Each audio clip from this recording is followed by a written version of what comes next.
சீரியஸாங்க. எல்லா காலேஜ்லயும் நம்ம ஊர்ல ப்ராஜெக்ட் குடுக்குறாங்க இல்லைங்களா? எதுக்குன்னு தெரியுமா? எவனோ ஒருத்தன் நமது அறிவை திருடுகிறான். சயின்ஸ் எக்ஸிபிஷன் சொல்லி அடிக்கடி எங்கெங்க நடக்குது இல்லைங்களா? அதெல்லாம் எதுக்கு தெரியுமா? நம்ம கஷ்டப்பட்டு கண்டுபிடிச்ச சயின்ஸை நமக்கு ஒரு அப்ரிசியேஷன் கிடைக்கும்னு சொல்லி கஷ்டப்பட்டு கொண்டு போய் ஸ்டால் போட்டு உட்காந்துருப்போம் நம்ம செலவில். எவனோ ஒருத்தன் வந்து எல்லாத்தையும் நோட் பண்ணி ஒரு ப்ராஜெக்ட் அவர் ஃபைல் பண்ணி போயிடணும். ஓஹோ அப்படின்னு நீங்கள் புள்ளி வச்சிருப்பீங்க, அவன் கோலம் போட்டுருவோம்.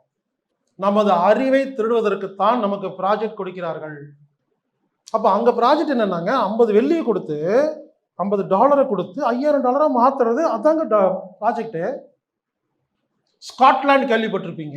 நம்ம பேசும்போது ஸ்காட்லாந்து போலீஸ் அப்படிம்பாங்க. போலீஸ் நாம இந்த உலகத்திலேயே போலீஸ் யார் தெரியுமா? ஸ்காட்லாந்து போலீஸ் மாதிரி என்னடா பயங்கரமாக கண்டுபிடிச்சிட்டு அப்படிம்பாங்க. ஏன் தெரியுமா? ஸ்காட்லாந்து போலீஸ் வந்து ஏன் தெரியுமா இவ்வளவு பெருமையா பேசுறாங்க? ஸ்காட்லாந்து தான் திருடங்க பயங்கரமான ஆளு. அவனையே பிடிக்கிறதுக்கு போலீஸ் எப்படி இருக்கணும்? நீங்க ஸ்காட்லாந்துல போய் அங்க சிட்டிசனா வேண்டாம், போய் 2 வருஷம் இருந்துட்டு வாங்க. எல்லா பிக்காளித்தனமும் எல்லா பிராடுத்தனமும் உங்களுக்கு தெரிஞ்சிடும்.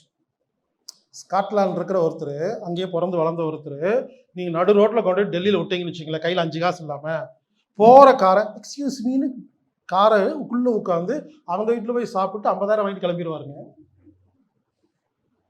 அதான் ஸ்மார்ட் அப்படின்னு. இதுல ஏமாத்துற ஸ்மார்ட். ஸ்மார்ட்ல 2 இருக்குங்க. நல்லபடியாகவும் ஸ்மார்ட் ஒர்க் பண்ணலாம், கெட்டபடியாகவும் ஸ்மார்ட் ஒர்க் பண்ணலாம். ஒரு பெரிய கோடீஸ்வரன் ஃபேமிலியில் வீட்டோட மாப்பிள்ளையா கேட்டா, ஏங்க போகக்கூடாது? எனக்கெல்லாம் அந்த சான்ஸ் கிடைச்சா நான் சந்தோஷமா போவேங்க. 1 லட்சம் ரூபாய்க்கு மேனேஜர்கிட்ட அசிங்கமாக திட்டு வாங்குறீங்கல்ல, அதுக்கு இதுக்கு என்ன பெரிய வித்தியாசம் நினைச்சுக்கணும்.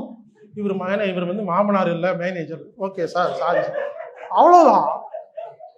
ஆனால் மேனேஜர்கிட்ட மட்டும் திட்டு வாங்கிக்கலாமாமா, பொண்டாட்டிக்கிட்ட திட்டு வாங்கக்கூடாது, மாமனார் திட்டு வாங்கினாங்க நியாயம்.